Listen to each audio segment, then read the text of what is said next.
میں نے سب کی سنی اور بہرحال تازہ ترین آج آپ کے لیے ہم گفتگو کا آغاز اسی سے کریں گے۔ سید مجاہد علی صاحب نے یوم آزادی کے حوالے سے حقیقت پسندانہ اور نپتلا ایک اداریہ لکھا ہے جو حالات حاضرہ اور اس سے وابستہ خدشات اور تحفظات کا آئینہ دار ہے، اور یوم آزادی جس کیفیت میں چل رہا ہے وہ بھی سیدھی انہوں نے بات کی ہے۔ فرماتے ہیں کہ اہل پاکستان ہفتہ کے روز 75واں یوم آزادی منائیں گے، لیکن ان کے لیے ابھی مکمل آزادی اور اس کے ثمرات کی منزل بہت دور ہے۔ اس راستے میں ابھی بھی نت نئی مشکلات نے ڈیرے ڈالے ہوئے ہیں۔ ملک میں سیاسی بحران، حکومت کا تکبر آمیز طرز عمل اور سماجی سدھار سے لا تعلقی، معیشت کے بارے میں متضاد دعوے، خارجہ اور سیکیورٹی کے حوالے سے لاحق خدشات، اور بیک وقت امریکہ اور چین کے ساتھ پیدا ہونے والی غلط فہمیاں ان پریشانیوں کے عنوانات ہیں۔ یہ سب کچھ تو وہ ہے جو موٹے انہوں نے اس کے ہیڈنگز دے ہی دیے ہیں۔ ان کی جو ذیلی سرخیاں ہیں ان میں بھی بہت کچھ چل رہا ہے، اور وہ آپ تک سوشل میڈیا سے پہنچ بھی رہا ہے، اور آپ کے جن کے ذاتی واسطے رابطے ہیں وہ بھی دیکھ رہے ہیں۔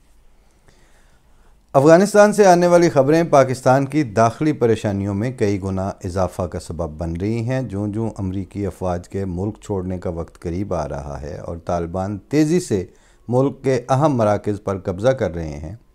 اس سے وہاں خانہ جنگی اور عدم استحکام کی صورتحال کا خطرہ بڑھ رہا ہے۔ اس کے ساتھ ہی پاکستان کے لیے سرحد پار سے پناہ گزینوں کے علاوہ دہشت گردوں، تخریب کاروں کی آمد کے اندیشے پاکستانی عوام اور حکومت کے لیے ایک ناگہانی آفت کی صورت اختیار کر چکے ہیں۔ طالبان نے تیزی سے عسکری کامیابیاں حاصل کی ہیں، اور اتنی ہی تیزی سے اس تاثر کو غلط ثابت کر رہے ہیں کہ طالبان کے موجودہ جتھے اور ان کے لیڈر 90 کی دہائی والے طالبان نہیں ہیں جنہوں نے ملا عمر کی سربراہی میں ظلم و بربریت کی مثالیں قائم کی تھیں۔ اب بھی فنکاروں کو ہلاک کرنے اور مخالفین کو سزائیں دینے کے لیے جو ہتھ کنڈے اختیار کیے گئے ہیں، اس پر صرف امریکہ ہی نہیں بلکہ اقوام عالم کو خاص طور سے تشویش ہے۔ اقوام متحدہ کے نمائندے حراست میں لیے گئے فوجیوں کو ہلاک کرنے کی اطلاعات کو جنگی جرائم قرار دے رہے ہیں۔ امریکی صدر جو بائیڈن نے گزشتہ روز ایک ایمرجنسی حکم نامے پر دستخط کیے، جس کے تحت فوری طور سے 3000 امریکی فوجی افغانستان بھیجے جا رہے ہیں۔ یہ فوجی دستے امریکی سفارتکاروں اور مختلف اداروں کے لیے کام کرنے والے امریکنوں کے افغانستان سے انخلاء میں مدد کریں گے۔ اس حکم نامہ پر دستخط کرنے کے باوجود صدر بائیڈن کا اصرار ہے کہ افغانستان سے امریکی فوجوں کا انخلاء بہر صورت 31 اگست تک مکمل ہو جائے گا۔ افغانستان بھیجی جانے والی تازہ دم امریکی دستے کسی قسم کی جنگی کارروائی کا حصہ نہیں بنیں گے، بلکہ وہ صرف سفارتکاروں اور شہریوں کے انخلاء میں تعاون فراہم کریں گے۔ تاہم اس فوری امریکی اقدام سے افغانستان کی غیر یقینی صورتحال کی تصویر واضح ہوتی ہے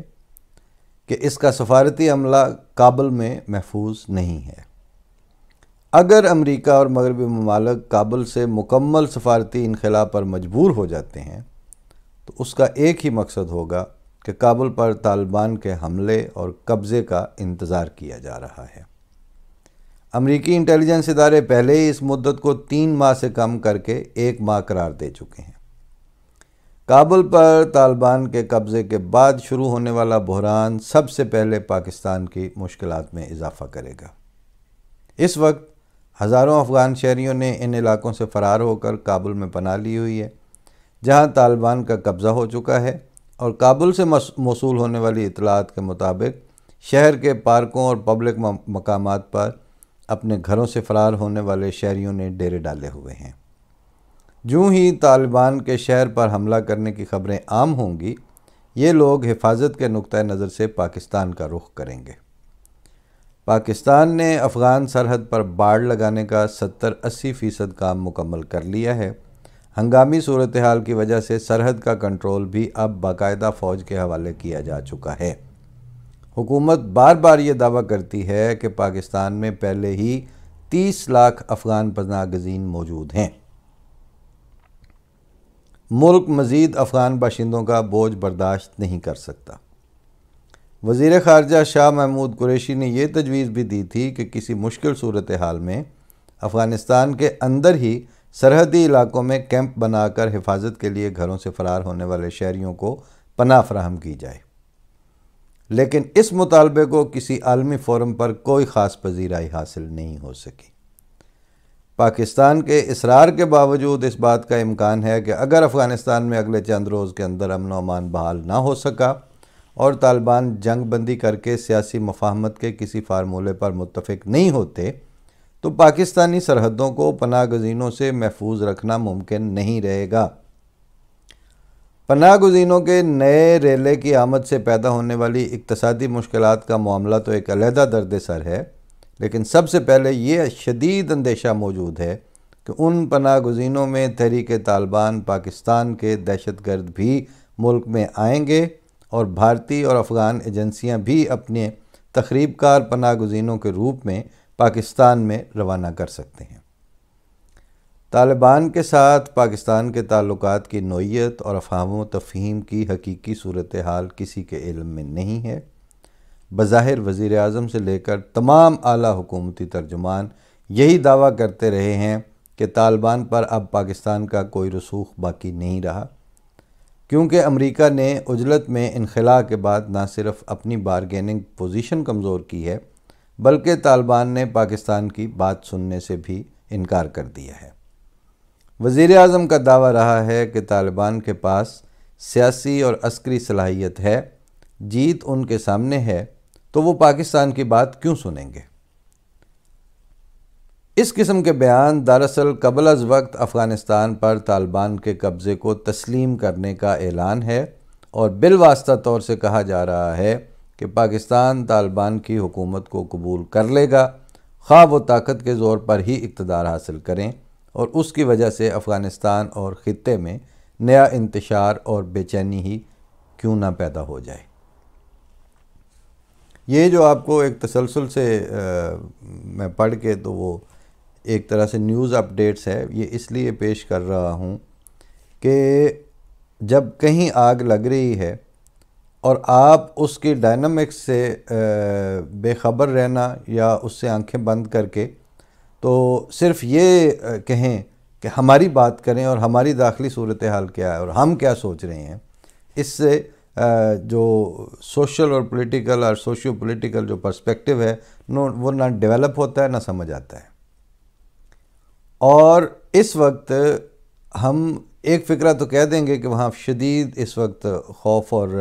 خدشات کے سائے منڈلا رہے ہیں، اور وہ خدشات اور خوف قطعی طور پر حقیقی نوعیت کے ہیں، لیکن جب تک یہ تھوڑی ڈیٹیل سامنے نہ ہو تو وہ جو آپ کا ایک یک سطری جملہ ہے وہ ایک ابسرڈ سی سٹیٹمنٹ بن کے رہ جاتا ہے۔ پاکستان میں میڈیا اور سوشل میڈیا پر گزشتہ چند ماہ کے دوران جس طرح امریکی شکست اور طالبان کی فتح کا اعلان کرتے ہوئے ان کے اقتدار میں واپسی کا انتظار کیا جاتا رہا ہے اور طالبان کی جنگجوئی پر جس طرح خوشی کے شادیانے بجائے جاتے رہے ہیں، اسے اگر سرکاری پالیسی نہ بھی مانا جائے تو بھی پاکستان کا سینسر شدہ اور سرکاری کنٹرول میں مجبور اور بے بس میڈیا کسی اشارے کے بغیر ایسے پروپیگنڈے کا اہتمام نہیں کر سکتا۔ یعنی سرکاری طور پر پاکستانی حکومت یہ کہتی ہے کہ اس کا افغانستان میں کوئی پسندیدہ نہیں ہے اور وہ طاقت کے زور پر کابل پر قبضے اور اقتدار حاصل کرنے کے طریقے کو قبول نہیں کرے گی، لیکن غیر اعلانیہ طور سے طالبان کی آمد کا انتظار کیا جا رہا ہے اور اس پر خوشی اور مسرت کو چھپانے کی ضرورت بھی محسوس نہیں کی جا رہی۔ وزیر اعظم نے اپنے جوش بیان سے اس کا ذمہ دار امریکی حکومت کو قرار دینے کی بھرپور کوشش کی ہے، حتیٰ کہ گزشتہ روز ایک میڈیا ٹاک میں بھی انہوں نے یہ اعلان بھی کر دیا کہ امریکہ کے لیے پاکستان کی اہمیت محض افغانستان میں بھی پیدا کیے گئے ہوئے مسئلے سے نمٹنے تک ہے، ورنہ اس نے بھارت کو اپنا اسٹریٹجک پارٹنر بنا لیا ہے اور اب پاکستان کے ساتھ اس کا رویہ تبدیل ہو چکا ہے۔ امریکہ نے اس سخت بیانی کا براہ راست کوئی جواب نہیں دیا، لیکن آج ایک طرف وزارت خارجہ کے ترجمان نے امریکہ کے ساتھ دوستی کا اعلان کیا تو دوسری طرف army chief general Qamar Javed Bajwa نے امریکی ناظم الامور کے ساتھ ملاقات کی اور انہیں پاکستان کے بھرپور تعاون کا یقین دلایا۔ اس دوران وزیر اعظم عمران خان نے چینی سفیر سے ملاقات کی اور پاک چین تعلقات کو آہنی قرار دیتے ہوئے امید ظاہر کی ہے کہ داسو ڈیم جیسے واقعات دونوں ملکوں کے درمیان کسی قسم کا فاصلہ پیدا نہیں کریں گے۔ ان ملاقاتوں سے صرف یہی اخذ کیا جا سکتا ہے کہ پاکستان کی خارجہ پالیسی کسی طے شدہ حکمت عملی کے بغیر روزمرہ کی بنیاد پر ابھرنے والی صورتحال اور مسائل کی روشنی میں طے کی جاتی ہے۔ پہلے ایک سخت بیان دیا جاتا ہے یا کوئی افسوسناک واقعہ رونما ہوتا ہے، پھر اس کے منفی اثرات کو کم کرنے کے لیے بھاگ دوڑ کی جاتی ہے۔ اس وقت امریکہ اور چین اگر پاکستان سے ناراض نہ بھی ہوں تو بھی انہیں پاکستانی حکومت کی مستقل مزاجی اور نیت کے بارے میں اپنی اپنی جگہ پر شبہات ہیں۔ اس نقصان کی تلافی ملاقاتوں اور بیانات کے ذریعے کرنے کی کوشش کی جا رہی ہے۔ پاکستان کو افغان بحران سے پیدا ہونے والی سنگین صورتحال کا سامنا ہے، لیکن حکومت اب تک نہ تو خارجہ پالیسی کی ترجیحات واضح کر سکی ہے اور نہ ہی کسی ذمہ دارانہ جمہوری طریقے کے مطابق پارلیمنٹ میں ان مسائل پر بات کرنے کی ضرورت محسوس کی گئی ہے۔ چند لوگ اپنے تئیں تمام مسائل کو سمجھنے اور ان سے ملک کو بچانے کی عظیم ذمہ داری کا بوجھ اپنے سروں پر اٹھائے پھرتے ہیں اور ایسے میں بدحواسی کے محیر العقل واقعات رونما ہوتے ہیں۔ زوال کی اس سے بڑی کیا نشانی ہوگی کہ پاکستان کی خارجہ پالیسی کا محور امریکی صدر کی فون کال یا امریکہ کو اڈے نہ دینے کے اعلان تک محدود ہو چکا ہے۔ ایسے میں قوم کو ایک آزاد ملک کے باوقار شہری ہونے کا پیغام دیا جائے گا اور یہ عزم بھی سننے میں آئے گا کہ پاکستان مشکل دور سے نکل آیا ہے۔ دشمن نے اگر کسی بحران کو پاکستان کی کمزوری سمجھا تو اسے ناقابل فراموش سبق سکھایا جائے گا۔ یہ اور ایسے ہی متعدد دوسرے دعوے اب پاکستانیوں کی کئی نسلوں کو ازبر ہو چکے ہیں، لیکن ان پر یقین اسی حد تک کمزور ہوا ہے۔ مالی مشکلات، معیشت کا زوال، سیاسی محاذ آرائی کی صورتحال اور بے بنیاد دعووں کے طوفان میں گھرے پاکستانی عوام اب کسی لیڈر یا حکمران کی بات پر یقین کرنے کے لیے تیار نہیں ہیں۔ یہ بات بھی درست ہے اور اس کے پیرالل یہ بات بھی درست ہے کہ کسی حکمران کو پاکستانی عوام کے یقین کرنے یا نہ کرنے، تعاون کرنے یا نہ کرنے، کسی چیز میں کوئی دلچسپی نہیں ہے اور وہ ان کو بالکل قطعاً کوئی اہمیت بھی نہیں دیتے،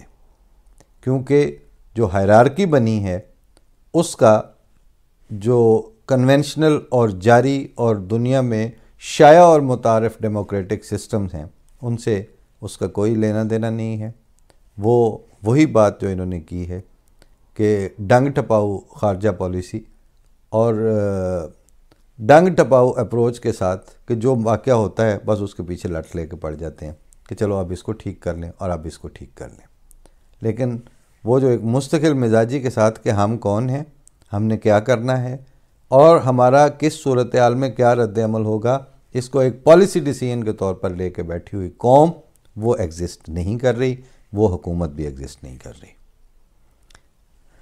عوام پر حکمرانوں کا اعتبار بھی اتنا ہی کمزور ہو چکا ہے، اس لیے میڈیا کو پابند اور اختلاف کرنے والی ہر رائے قومی سلامتی پر حملہ قرار دے کر دبانے کی کوشش کی جاتی ہے۔ اس گھٹن میں منایا جانے والا یوم آزادی خوشی اور اطمینان کے اس احساس سے خالی ہوگا جو کسی بھی آزاد قوم کا ترائے امتیاز ہوتا ہے۔ یہ سید مجاہد علی صاحب نے ہم سب میں اداریہ لکھا تھا۔